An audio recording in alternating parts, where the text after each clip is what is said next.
কালকে না 5টা দেখছিলাম, আজকে 4 দেখে।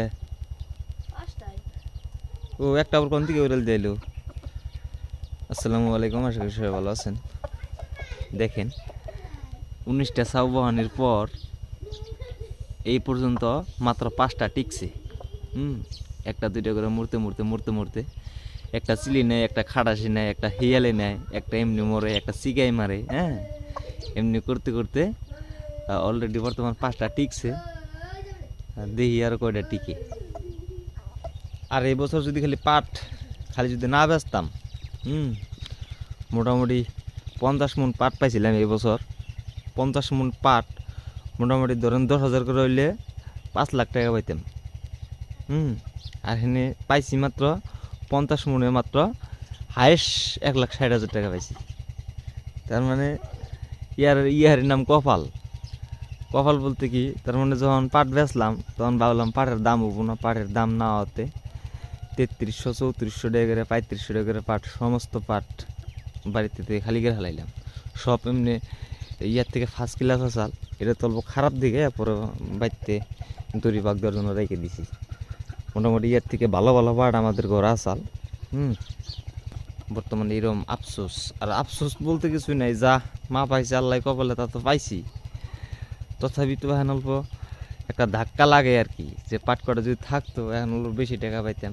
আর কাম তো মোটামুটি একের পর এক আইতেছেই। এর মধ্যে হইসা কাটন নাকি, আবার ক্ষেত বিজান নাকি, আলি তুলন নাকি, গরুর ঘাস কাটন নাকি, গরু বান্ধন নাকি, তারপরে বাড়ির তো কাম, অন্য কাম তো আছেই। কোনটা থেকে কোনটা করুম, আবার মাকে ক্ষেত্রে আগা ভাঙন নাকি। এখন মানুষ হইলাম আমি একলা, এখন কোনটা থেকে এক হাত দিয়ে কয় ফুল দূরম, আমার তো এখন ভালোই লাগতেছে না। কামলা চাইলাম, কামলা তো নাই কে আইব না। একটা করুন না বহেন ব্যক্তি তার একসাথে করুন যাব না। তেমন সমস্যা হয়েছে কি জানেন, আমার হইসে কাটা লাগছে, ইরি ধান গাড়া লাগছে, তারপরে গরুরও পাতা ভেঙে খাওয়ান লাগে, তারপরে আবার জ্বালা উড়ান লাগে। এই নানান কাম, আর কোনো পেলে চোখে দেখতেছি না। তার মানে এখন বর্তমান ঠান্ডা মনে করে ঘুরতেছো গা, কেরারে দেখি ও তুমি আয় বড় যাও ঘরে না, যাও ঠান্ডা বাড়ি। দেখেন আমরা অন্য ক্ষেতের পাশাপাশি আমরা বাগুন লাগাইছি, দেখতে পারতেছেন এই যে বাগুন ফুলাইতেছে।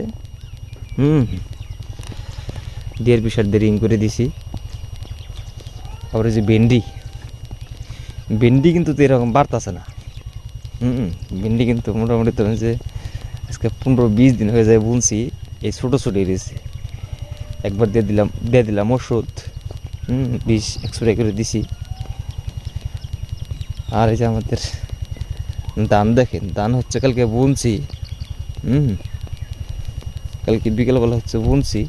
আর এই চর অঞ্চলের মাটির তার মানে খেতে বেশি পানি থাকে না, রস কেমন জানি আগেই শুকিয়ে যায়। এটা ধান হইল আপনার 2017 কয়, আবার ডাইরেক্ট 17 কয়।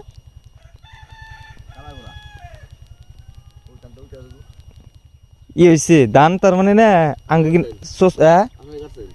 চর মাটি না, চর মাটি থাকাতে আসলে অসুবিধা, পানি শুকিয়ে গেছে গা, তাই না?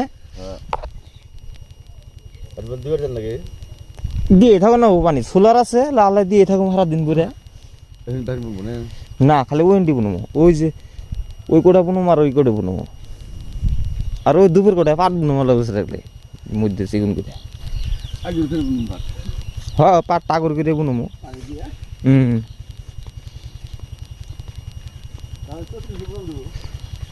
না 14 মাসে আগে বুনে দেবো পাট।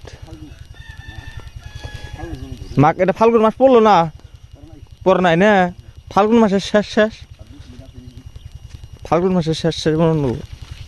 এই যেটি ক্যাঙ্গো, এই যেটি ঘাস বুনছে, বাবা বুনছে ঘাস। নাম আমজাদ আলী। আপনাকে বাড়িতে কোন সিধা জানি ইয়ে তেলে না 17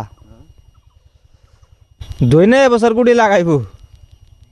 হ্যাঁ ধইনা খুব হয়েছে এবছর, যে যেমনি যেমন করে বুনছে হেমনে করে হয়েছে 4,000 তেমন না।